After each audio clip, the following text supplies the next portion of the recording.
typiquement le syndrome du sauveur ou l'acharnement à sauver un animal ou un acharnement thérapeutique. Donc, une première expérience, c'était une jument qui a pouliné dans une indifférence totale à ce qu'elle vivait. Et pire, quand la pouliche est née et qu'elle a voulu se lever et rejoindre sa mère pour s'en approcher et la téter, la jument l'a repoussée avec violence au risque de la tuer. Et sa gardienne a demandé une communication en urgence pour savoir ce qui se passait. Et là, la jument a expliqué qu'elle ne désirait pas être mère, qu'elle était complètement effrayée par cet être, qu'elle ne se sentait pas capable de s'en occuper et qu'elle avait même peur de lui faire du mal.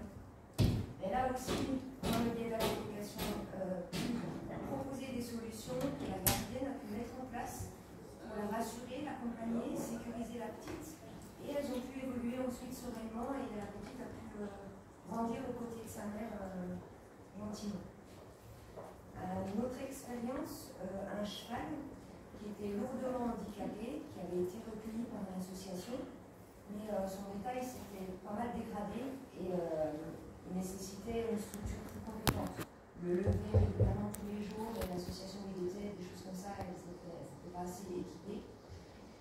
Et le problème, c'est que l'association, elle s'y était attachée forcément et ne savait pas si elle préférait peut-être le voir partir avec eux dans le groupe d'équidés qu'elle avait, plutôt que de le transférer vers une structure plus lourde pour ses soins.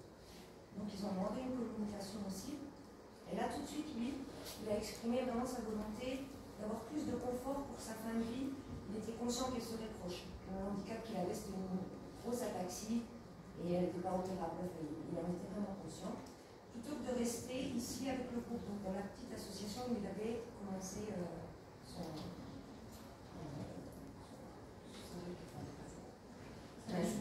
son sauvetage. Voilà.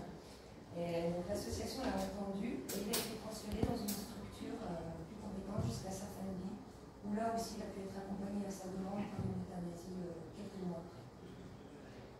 Encore un exemple en association, deux juments, la mère et la fille, qui avaient été saisies de maltraitance, qui elles ont exprimé la volonté de ne jamais vouloir être séparées, ni être proposées à l'adoption, même ensemble.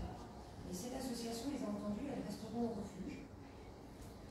Un cheval aussi, lui aussi en association, qui avait un cancer non opérable, et la santé déclinait malgré les traitements. Et l'association en question ne savait plus quoi faire, et les vétérinaires non plus. Et on a demandé par le biais de la communication ce qu'il désirait. Et là, il a exprimé le besoin de lâcher prise. Lui voulait être accompagné à partir, donc par une euthanasie, mais il souhaitait aussi que l'association comprenne qu'il était temps de lâcher prise et de ne pas s'acharner au niveau thérapeutique. Et il a même exprimé qu'il voulait rejoindre son ami, une jument qui était décédée 2 ans avant. Et c'était des âmes sœurs, on va dire, des compagnons d'âme. Il a eu une phrase qui a beaucoup résonné pour moi et pour la présidente de la SOS, qui a eu du mal quand même à entendre qu'il fallait le laisser partir. Il voulait essayer quand même un énième traitement. Il lui a dit, c'est tout petit une vie ici et l'univers est si grand. Il voulait vraiment lui faire comprendre qu'il y avait une vie entre tout ça, qu'il y avait autre chose.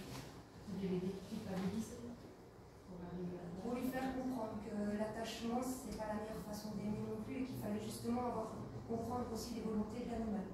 Qu'à vouloir sauver à tout prix, ce n'était pas la volonté de l'animal aussi.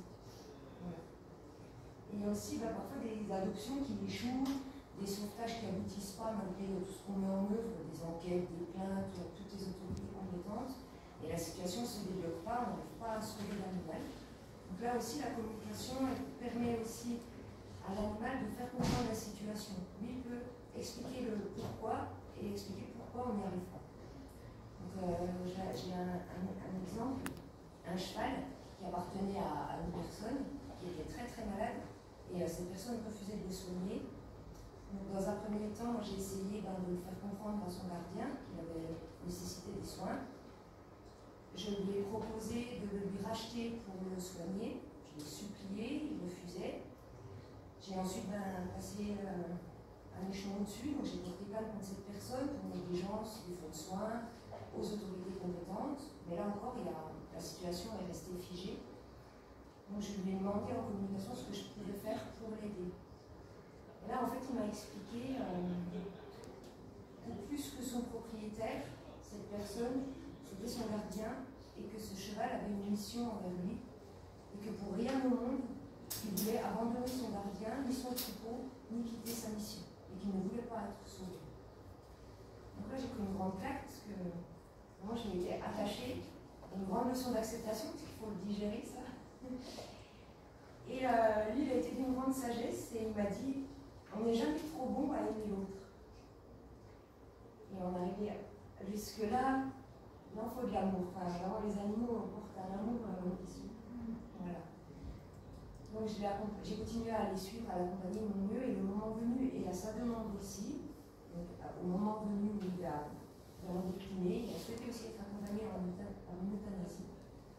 Il est mort dans mes bras, au milieu de son troupeau, au milieu des siens, en respectant sa volonté. Donc tous ces exemples pour expliquer qu'en communiquant avec l'animal, on lui permet de nous faire comprendre la situation à un instant T et de faire au plus juste. Il met toute la lumière sur les moyens, sur la situation et nous, sur nos capacités à pouvoir l'accompagner et à l'aider au mieux. Et un de mes animaux guides me disait, qu'y a-t-il à aimer de toute situation, même la plus délicate? Et un autre m'a dit aussi, sauf qui veut, à nous de les entendre en le donnant voix. Voilà. C'est facile pour ça. Merci. Moi, j'aurais juste une petite question. Donc, si j'ai bien compris, le témoignage que vous venez de donner, c'est un animal. Donc, ce cheval, il était manqué de soins. Oui.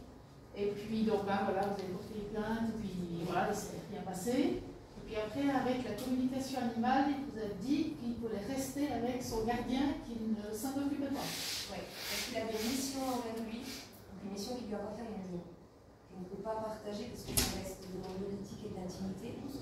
Mais il avait une mission envers lui et il ne voulait vraiment pas quitter cette mission dans cette vie-là. Et c'est pour ça, c'est comme ça qu'il expliquait tous ces blocages à ne pas pouvoir lui venir en aide d'une manière ou d'une autre. Moi, soit le racheter pour lui procurer des soins, le propriétaire refusait, ou les autres moyens, on va dire, procéduriers, pour y arriver. Pourtant, il y avait matière à saisir le cheval. Mais avec sa propre énergie qu'il a fait ça. Il a fait ça tout seul ou l'énergie c'est sa mission là, sa mission de et